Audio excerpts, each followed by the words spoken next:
ഞാൻ അലോഷാണ്. ഞാനും ഏട്ടനും ഒഴിവ് സമയത്തെല്ലാം കടവത്ത് വരാറുണ്ട്.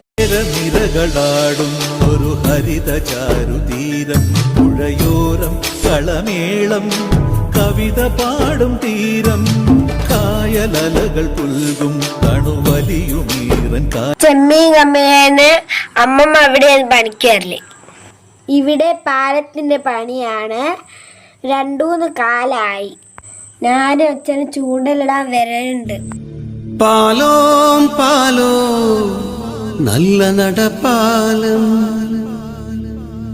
അപ്പന്റെ കയ്യും പിടിച്ച് നടക്കണ നേരം, ആയോരു പാലത്തിന്റെ തൂണേ നിന്നും പൊന്നോ എന്നൊരു വിളിയും കേട്ട്, പൊന്നോ എന്നൊരു വിളിയും കേട്ട്. ഹായ്, ഇതെല്ലാം കാണാൻ നല്ല രസമില്ലേ?